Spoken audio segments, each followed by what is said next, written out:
About 10 or 11 years ago, I used to bring my youngest son, Theodore Walker, to daycare, right? So my oldest son was in elementary school at Lane Elementary School in our neighborhood, and then my youngest son was still at the age of daycare. So I was in like this personal development part of my life at that stage. I guess I was like, 31, 32. And all the personal development books talk about words of affirmation, these little chants you say to yourself, and it's really about like reaffirming yourself before you go into before you start your day, right, or before you go into a moment. And so since I was really big into that kind of stuff at that time, I was looking for ways to take what I was learning in this personal development space and move it to my children as far as parenting is concerned, because I just felt like there was a lot of good nuggets in there. Well, one of the things I used to do with Theodore first is on our way to the daycare, which was only about 10 or 12 minutes away from our house, I would say, I would have this little chant. And it was like a call and response. And I would say, "Are you ready to have a great day?" And he would say, "Yes." And he would say it kind of low. That was the nature of the chant. And then I would scream, "Are you ready to have a great day?" And then he would say, this is my youngest son, and he's like 3 years old, in his little baby voice, he would scream, "Yes!" You try to hold it as long as possible. And I would say, "That's right. You're ready to have a great day. You're going to have a great day." And that's how I would send him off to daycare, right? So then fast forward, I am now bringing my boys to elementary school.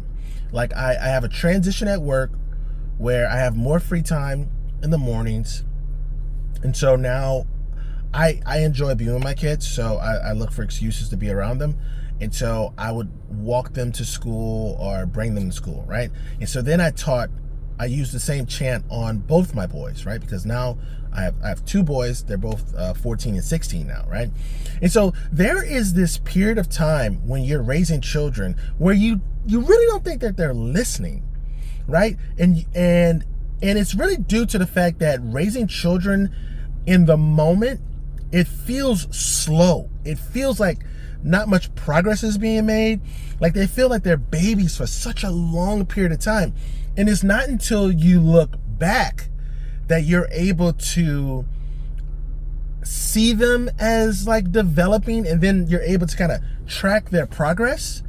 And so with my boys, I've been doing these experiments with them to kind of make them bespoke to me, right? If you meet my children, you'll be able to say that they come from a different household and that was on purpose, right? And so fast forward 10 years into the future to just last week. In the mornings, I bring the boys to school. They go to Hayfield Secondary School now. They're in 11th and 9th grade. The school is maybe like a 20-minute walk from my house, but I like to bring them to school so that I can have some, like 10 to 15 minutes with them, talk to them about the day. We listen to Word of the Day podcast by Merriam-Webster to, expand their vocabulary. And also I want to make sure I teach my boys that men can be articulate, men can be well-spoken, men have large vocabularies, men read, right? So just trying to counter some of the narratives that society has placed in some of these guys' minds. And so just last week, another thing too, I'm much more emotionally connected with my boys. So I like to give them hugs. I like to still kiss them. I like to pat them on their heads. Like when we're walking, I like to like grab their arms and like lock arms and let them like lead, right? To kind of have like this physical nature to our relationship, so they can know that I want them to be in my life. and that I enjoy their presence. And so just last week, Theodore, so Abraham the second has already got in the car, right? I've already kind of talked to him about like what's going on, get ready for the day. And then Theodore, who's always last, he just likes to take his time.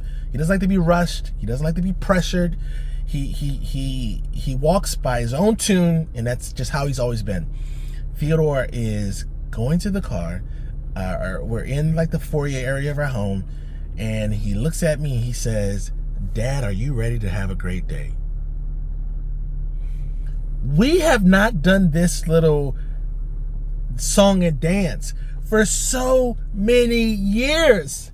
And he remembered. He remembered. It's in there. It's woven inside of him.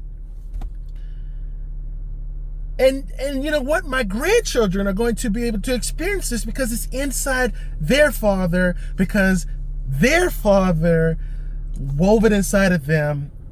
And it kind of reminds me of a chant my father used to do with us, which is like, rise and shine, give God the glory, right? Because we were really big into religion back in my household growing up. And I remember that. And I guess I'm making this video for the parents out there who think that these little things, these little pieces of love that you're trying to weave into your children, that you think that they don't pay attention, that it's not seeping in there. It is. If you don't have something, right? If you don't have like these little things these little chants are something that's uniquely, or not even uniquely yours, it's just that something that it's something that your kids will remember that you said first. I encourage you to start today. If you don't start today, maybe think about this week, take the next week to think about like, what will be our chant? What will be our family chant? And it's not something you share with other people. It's just something you start on a daily basis, just trying to weave inside the little ones. And I promise you, from my success, it's going to get in there. And one day, I hope that this happens for you, that you live long enough to see this. They're going to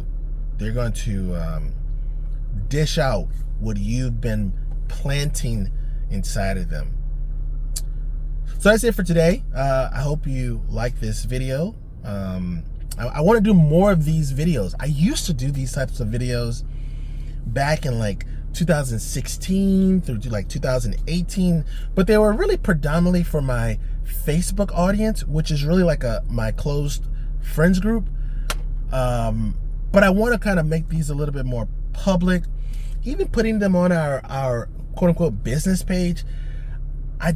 When I talk to some of my clients who also have kids, a lot of them have kids, I want to encourage them from a parenting perspective, but we're really in like a business relationship. So I don't want to step over my boundaries with them, but I still feel like I have like these little nuggets that shouldn't just be reserved for my friends or just my kids.